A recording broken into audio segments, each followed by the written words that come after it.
Well, I mean, we've done research on gratitude, and it's very interesting because when you receive something, you've just received something.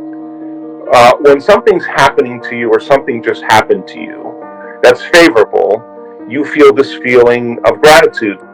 Hello guys, Dr. Joe Dispenza believes that gratitude is the ultimate state to manifest anything you want. Since we are creating all the time, when we are feeling gratitude, we are actually saying we already have the object of our desire. And since we have it, the universe will give us more of what we think and feel, more things to be grateful for. But the question is, how to feel gratitude before the experience is manifested.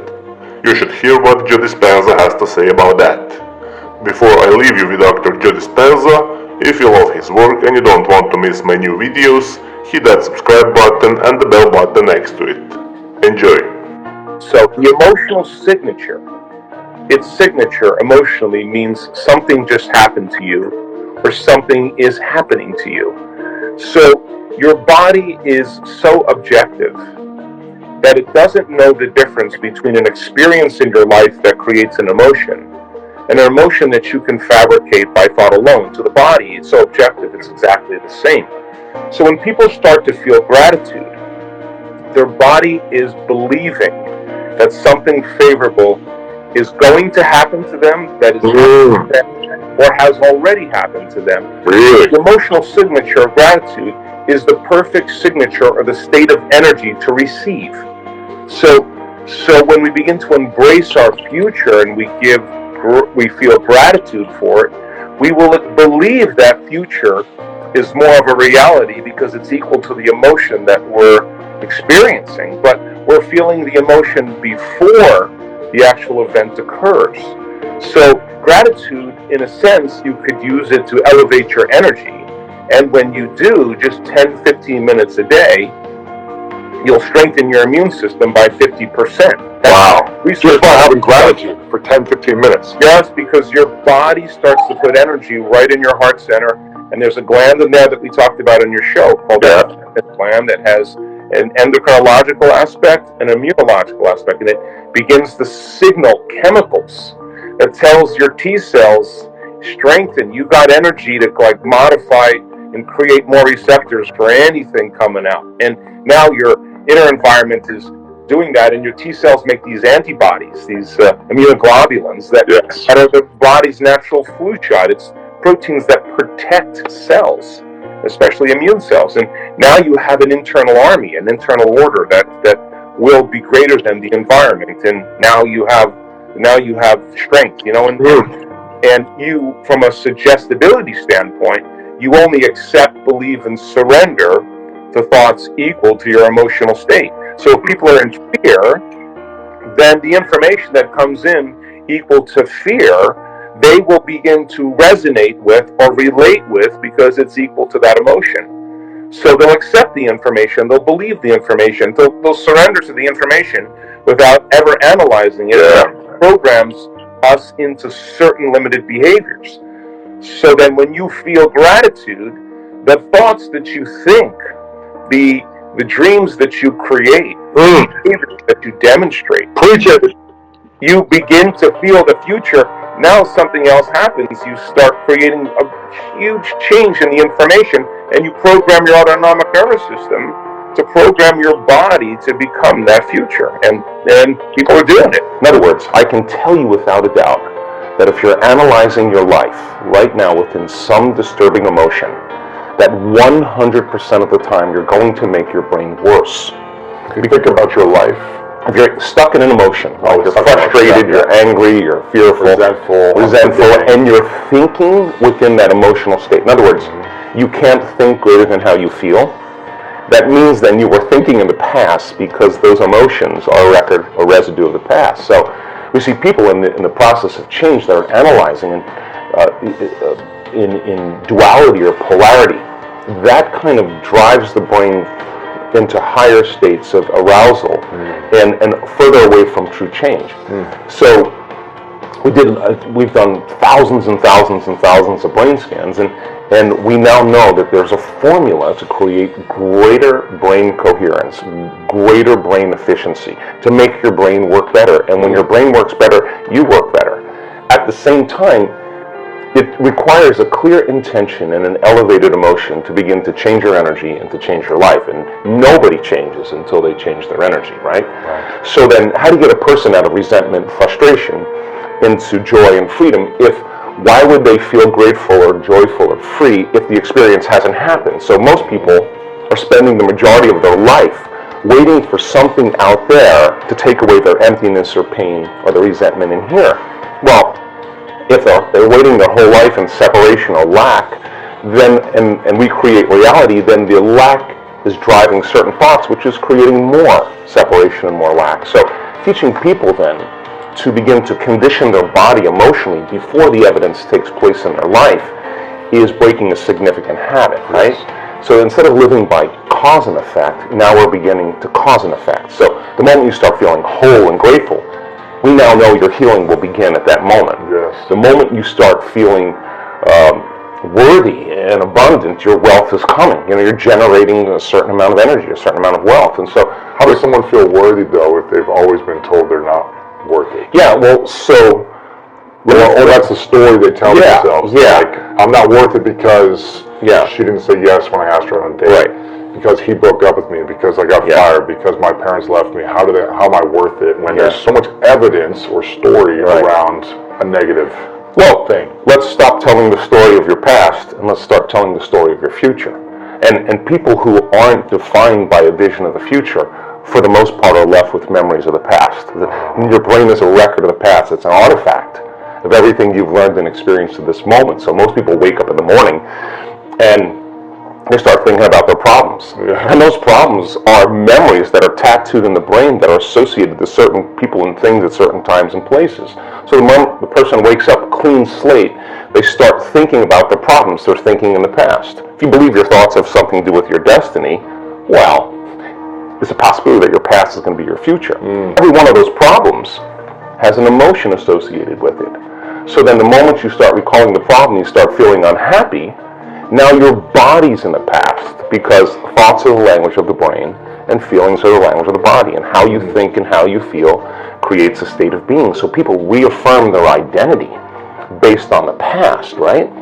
And it turns out that the redundancy of doing that, conditioning only requires an image and an emotion.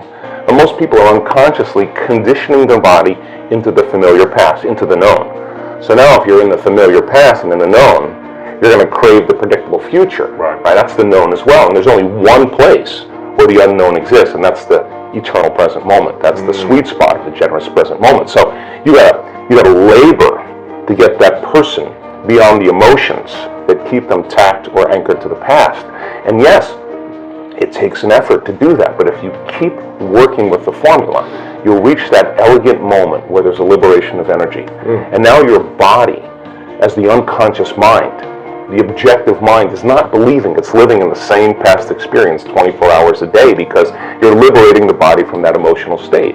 So you ask the person, why are you so unhappy? Why are you so frustrated? Why are you so resentful? The moment you ask that, their brain is going to associate that emotion to a past event. To a memory. To a memory. Yeah. That's because they have nothing to look forward to in their future. So if you're not being defined by a vision of the future, it just means to me that you're more in love with your past than you are with the future. So how do you teach people to believe in a future that they can't see or experience with their senses yet, but they've thought about enough times in their mind that their brain is literally changed to look like the event has already occurred? The latest research in neuroscience says that's absolutely possible.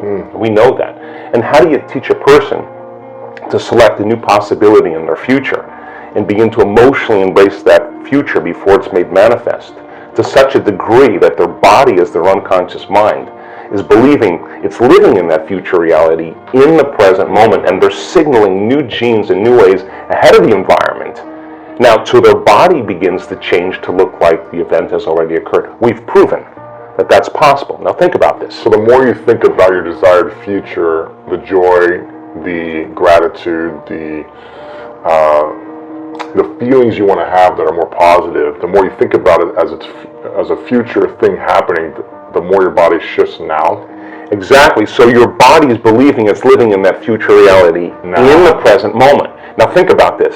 The stronger the emotion you feel from some condition in your life, the more altered you feel inside of you, the more you narrow your focus on the cause, and the brain freezes an image and takes a snapshot. And that memory now is embossed in the brain. It's branded in there.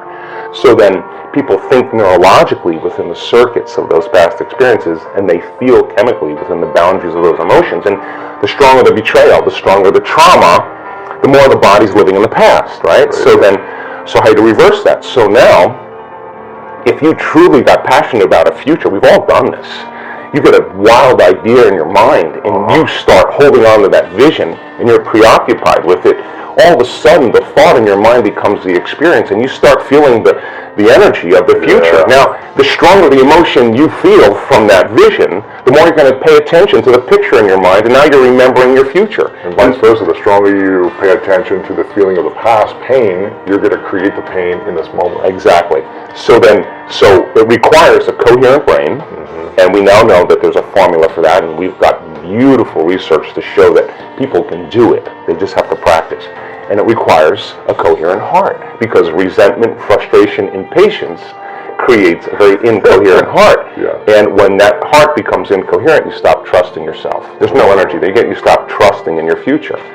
So then, if there's physical evidence in your brain and body, physical evidence to look like the event has already occurred, it's quite possible you'll be thinking neurologically within the circuits of your future, and you'll begin to feel chemically within the boundaries of that emotion of your future.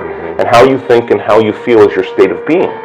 And now your state of being is living in the future instead of the past. Now, the moment you disconnect from the emotion of your future because of traffic or some coworker or your ex or whatever people come up with, now you're back to the energy of your past. Now you're going to start looking for it, analyzing, why hasn't it happened? Well, if you're feeling the emotion of your future, why would you look for it? Because you would feel like it already happened. And so if you're reading a book about how to become more happy, or if you're reading a book on how to be a leader in your life, or you're studying the process, every time you learn something new, you add new connections to your brain. So now you have the raw materials for you to imagine even more. So the act of mentally rehearsing begins to install the neurological hardware in your brain to look like it's already happened. Now, the brain is typically a record of the past, but the moment we install the neurological hardware, it becomes a map to the future. And you keep doing that,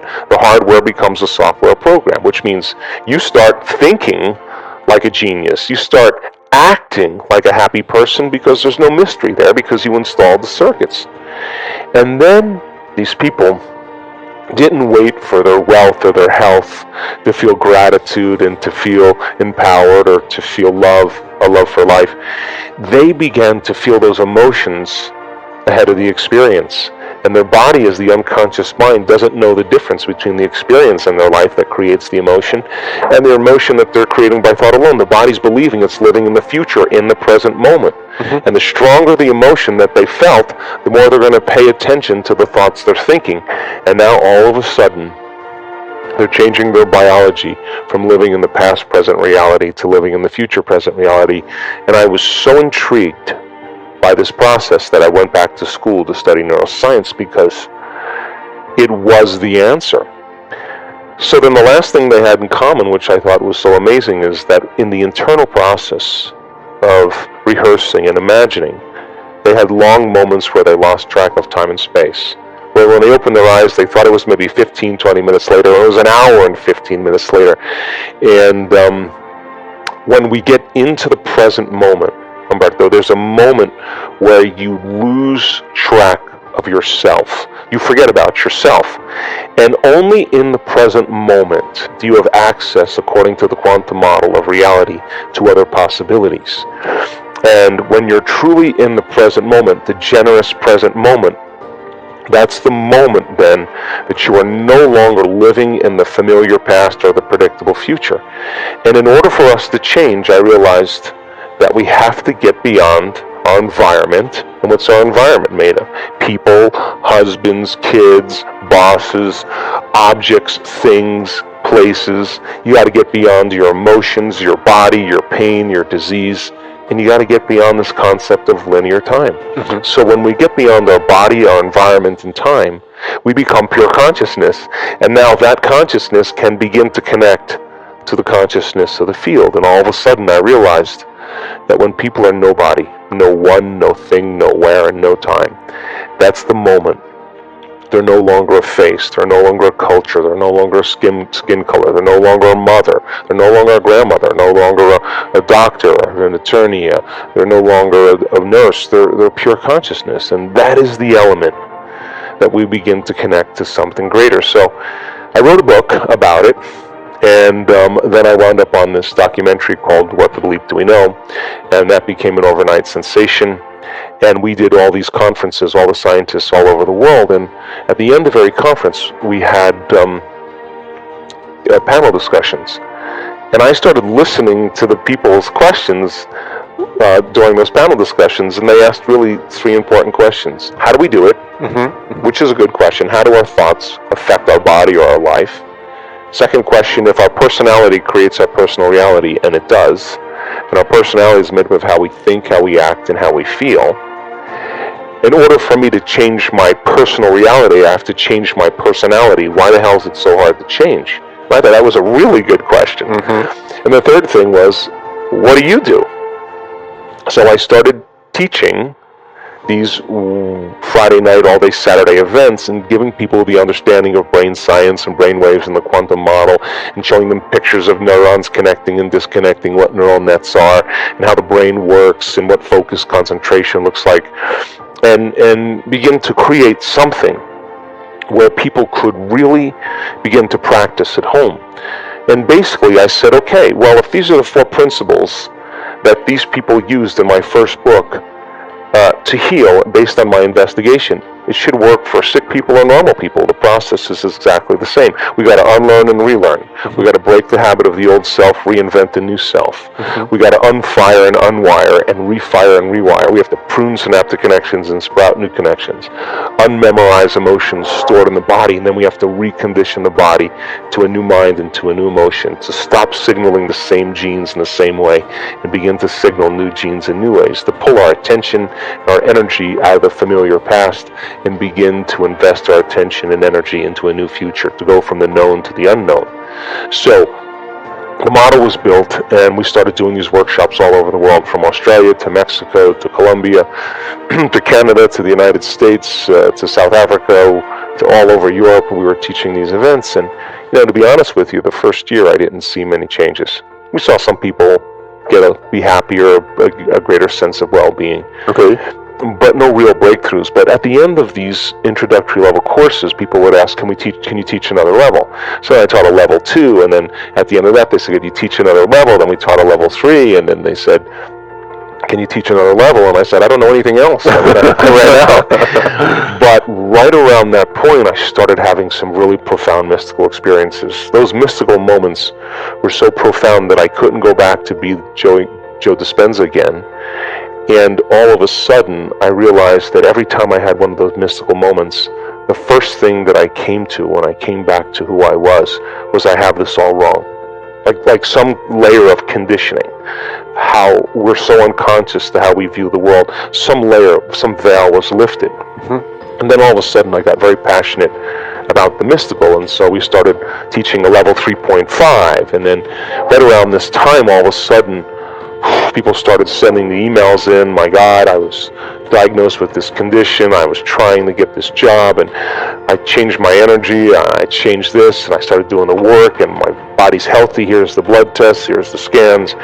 And all of a sudden, we started seeing that it started to catch on. And so I wrote my second book called Breaking the Habit of Being Yourself, which was a great success. It was a great success, and there was a great meditation in there and the how-to. And I watched many people right around this point, start to make really profound changes in their health right during our events. So we went from a level 3.5 to a level 3.5 pi, and then we did a level 3.5 pi a la mode, and we started seeing spontaneous remissions right in our events. And all of a sudden, I knew that I had to change everything. So then I gathered a team of scientists and researchers and said, what is going on here? People are literally getting out of wheelchairs, and people are sending us, blood work and MRIs and scans saying my tumor's gone. What's going on? I knew that it was happening in real time, so I gathered a team of researchers and scientists, and we started measuring. Started measuring brain waves. We've done over 8,000 quantitative scans on the brain. We would measure people that came into our event. We started doing 4.5-day, 5 days events so that we could have people for a substantial amount of time measure their brain before they came. At the end of 4 or 5 days, measure their brain at the end. And I would say, I want to know the changes are not just in their mind, but they're in their brain. And all of a sudden, we realized that we had, in our first 2 advanced workshops, these 4 and 5 day events, when we started studying the brain scans, 91% of the people that came had a more than 80% change in their brain for the better. So we knew that we were doing something really right. And then we started randomly selecting different people, and we started studying their brains when they were going through the process of internal change. Mm-hmm. In other words, in real time, I wanted to know what those elements were that allowed the person to connect. And boy, we learned so much about how to change. I can tell you that the personality doesn't change the personality. I can tell you the ego doesn't change the ego. I can tell you that matter takes a long time to change matter, but the brain takes a long time to change the brain. Only when you become pure consciousness, that consciousness is the phenomena above the brain and matter. And we started realizing that when people are stressed out or they're emotional, and they start analyzing themselves and their lives within some disturbing emotion, they make their brain worse every time. Not just once, or every time. Okay. So then all of a sudden I realized I had to get better at teaching. So we did over 5,000 HRV monitors, scans on the heart, because when you're stressed out and when you're impatient and when you're frustrated, the heart beats out of rhythm because it believes that there's a predator behind the corner here, or you're worried about the next thing that's going to happen. You're switching on the survival centers. And so it takes a clear intention and elevated emotion to begin to affect matter and the nature of reality. So you got to open your heart. Mm-hmm. And I wanted to teach our students how to make that a skill. And we could measure them when they do it. And when you feel gratitude and appreciation and love and kindness and care, your heart starts beating in rhythm. It starts beating in a coherent pattern. When you start getting beyond matter and bodies and people and things, and you take your attention and you open your awareness to space, to nothing, the brain gets super coherent. We've measured it thousands of times. And so we just got better at teaching the process, and our students can create brain coherence and change their brain waves in 4 seconds, 5 seconds, 9 seconds, 12 seconds, 15 seconds. They just know, it's a skill. They know how to do it. And when I say go into heart coherence, they know how to do that. They can do it for 45 minutes. And why is it important? Because so many times in our life we go unconscious and we disconnect. And when the heart is beating coherently, it produces a measurable magnetic field that can be up to 3 meters wide. That's a magnetic field that allows you to begin to spread your energy. Mm-hmm. And that energy is a frequency, and frequency carries information. And now that energy can carry the thought of your abundance. It carry the thought of your wealth, because all thoughts have a frequency. You can't, the emotion of guilt, the energy of suffering cannot carry the thought of abundance or health, because it's not the same energy. And just like you could say, I'm healthy, I'm healthy, I'm healthy, I'm healthy with your conscious mind, and if your body's been emotionally conditioned into unhappiness or pain, that thought never makes it to your body, and there's no connection between the mind and body. So when people elevate their emotional states, like in a state of gratitude, the emotional signature of gratitude means the event has already happened. That means when you give thanks, you're getting something. So when you start giving thanks, your body's in a perfect state of receiving. So we want people to change their energy and to create this heart coherence, and we want to measure them. We want to know that we can say to them, you're doing it or you're not doing it. So we measured the energy of the room because we started seeing people saying, wow, the energy is incredible. In so many of our events, in the 19 different advanced workshops we did in the last 5 years, the energy in the room has always gone up. We measured the energy around people's bodies. If you're freeing your body from the chains of those emotions that keep you anchored from the past, you should go from particle to wave, from matter to energy, liberating energy and freeing your body. So we measure the energy centers of the body because we teach our students that each one of these energy centers are centers of information. They have their own frequency, they have their own intent, they have their own consciousness, they have their own glands, their own hormones, their own chemicals, their own individual little brains, and they're under the control of the autonomic nervous system. So people have to learn how to change their brain waves to get into their autonomic nervous system to begin to reprogram these different energy centers. And I thought, well, people are healing, but let's find the instruments that show us that those changes are actually scientifically based. So we found an instrument in Russia, and we measured thousands of people's energy. We also have done measurements on immune regulation, and we found that just a few times a day, 10 minutes a day for 4 days, just elevating your emotional state will strengthen your immune system by more than 50%. We have the science to prove it, and we've measured genetic changes. We've measured 7,500 different gene regulations, and our students have changed their genetic expression in 4 days. Genes that downregulate tumors and cancer growth, genes that are responsible for neurogenesis, not just making new connections, but the growth of new neurons in response to novel experiences and learning. The gene that stimulates or downregulates oxidative stress and begins to cause the body to move back into balance, anti-cancer, anti-aging, anti-heart disease, anti-stroke, anti-neurodegenerative. The gene that activates stem cells to go to damaged tissues and repair them. The gene that activates microtubules. The microtubules are the skeletal structures of the cell that vibrate and emit light, coherent light and information. And when cells are diseased or out of balance, those different harmonics are causing the cells to emit different frequencies, and the frequencies can't carry the information, and that's what causes the cells to begin to break down. Well, we now know that the microtubules, the gene when the microtubule gets signaled, that they're resonating at a greater frequency. And so our most recent research was measuring telomere lengths, and telomeres are the little DNA shoestrings that every time a cell divides, it gives up a little of that shoestring, and so the body begins to biologically age. So my question was, could we reverse that? And so we randomly selected 32 people. We asked them to do meditations for 5 to 7 days for 60 days. And 74% of those people had a change for the better in their telomere length. We had 40% have a significant change. We had 23% have a dramatic change. In other words, they got a certain percentage of their life back. The telomeres were actually lengthening. And one lady, we measured the telomeres at the beginning of the event. 4 days later, we measured the telomeres, and we measured the telomeres 60 days later.